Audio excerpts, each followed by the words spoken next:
Hello, everyone, and welcome. My name is Tabitha King, and welcome to Healing Motions with Tabitha King.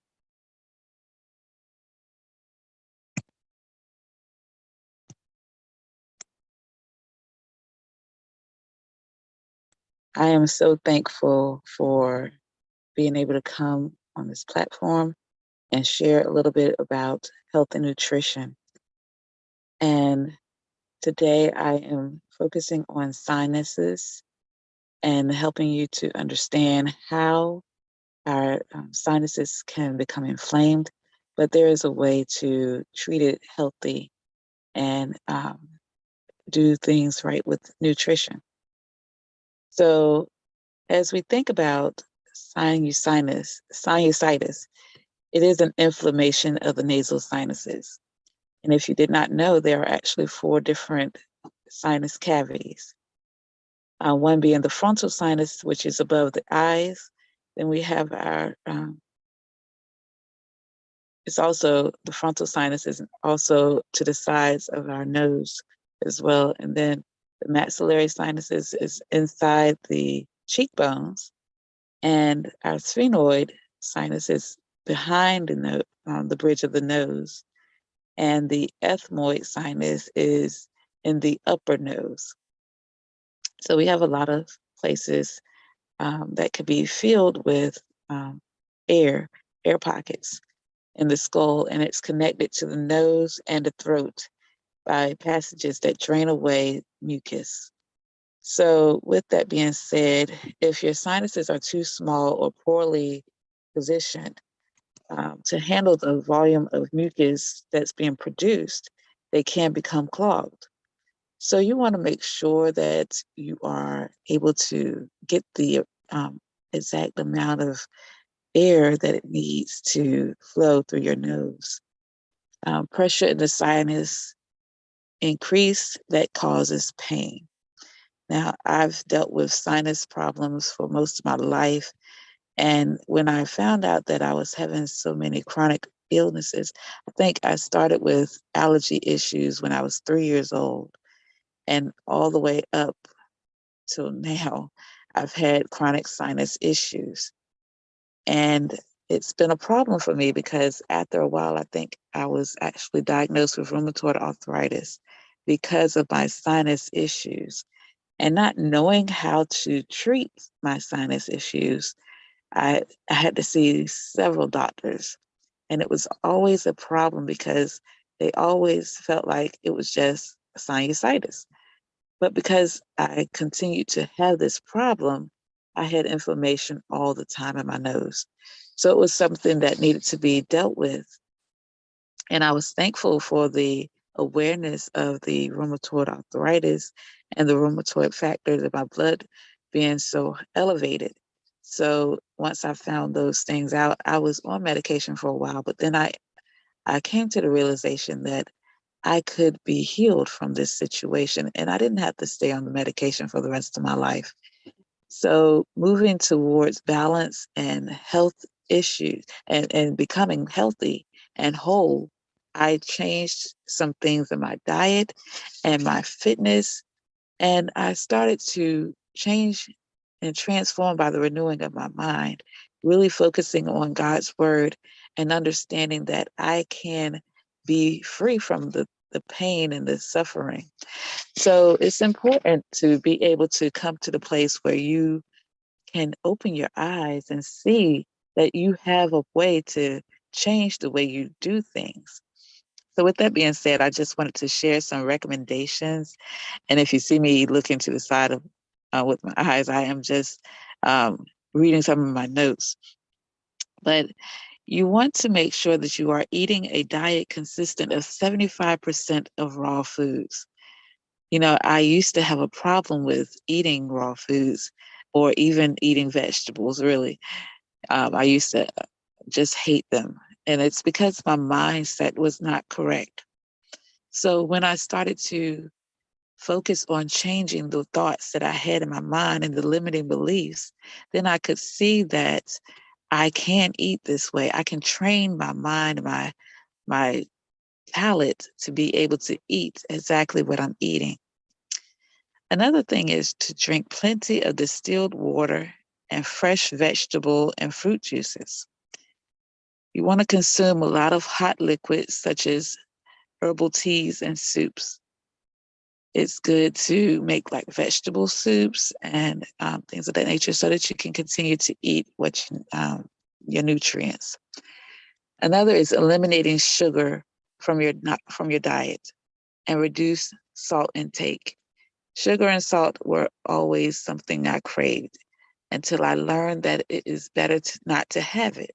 So I didn't do it all at once. It didn't happen to where I would get all of the sugar and salt out of my system, but I did it little by little, realizing that giving yourself grace in those moments will just help you to get to where you want to get to a lot quicker.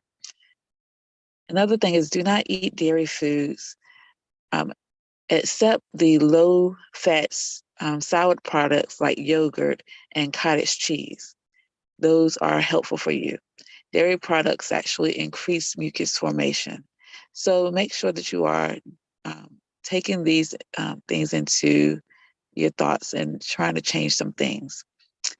Another is going on a cleansing fast. Detox your body from the things that are keeping you kind of clogged up, basically.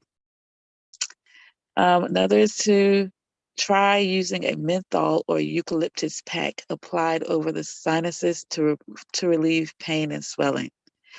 I use eucalyptus, lavender, and peppermint oil all the time. If you want to learn more about oils, put it in the comments and I will get right to you. Also, I will put in the description a link so that you can get them for yourselves if you'd like. Another is to use a vaporizer to ease breathing and clear secretions. You want to also use a steam inhalation to promote drainage and ease pressure. Boil a pot of water, and you can add a few drops of eucalyptus oil or rosemary oil. And then you want to remove the pot from the heat and lean your face over it.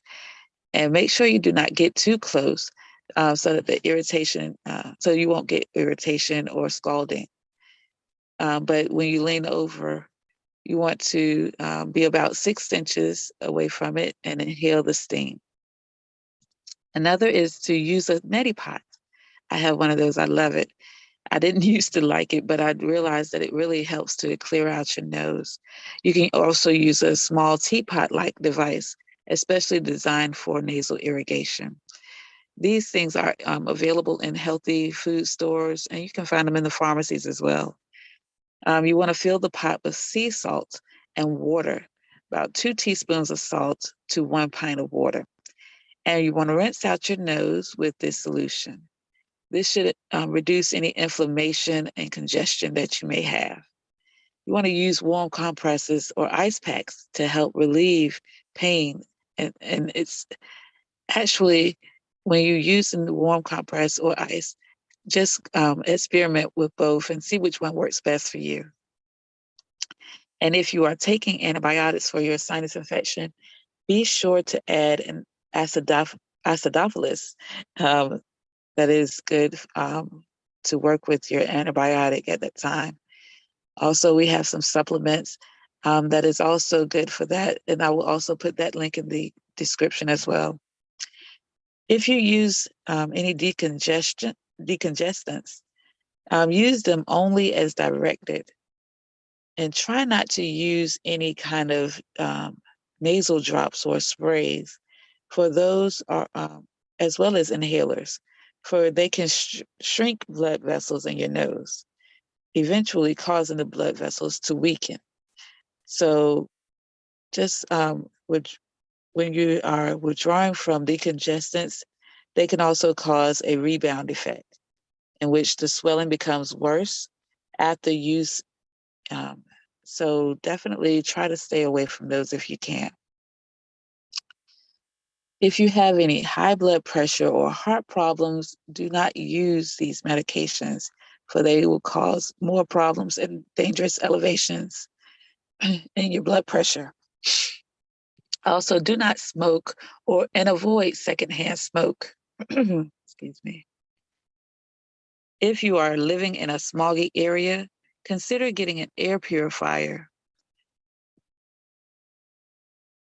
Air Supply is also a good personal air purifier. And I don't hold any kind of rights to that, but it is a good one to use. You want to have regular dental examinations. Infections in the mouth can easily spread to the sinuses. So definitely take these into consideration as you are helping yourself and healing yourself from these kind of conditions. You remember that your body can heal itself, and you are healed if you believe. So I hope and pray that this helps you in some way or form or fashion. If it did, and you are in need of any one-on-one coaching or accountability support, please feel free to reach out to me. I will also leave that in the description. And you are more than welcome to continue to reach out to me at any time. I look forward to hearing from you. We also have a free community and free group that I offer and give much education and training in that group. I would love to have you, if you are dealing with any chronic illness or chronic pain, please feel free to join so that you can be able to get to the place where you are becoming whole and healthy. You have an awesome and blessed day.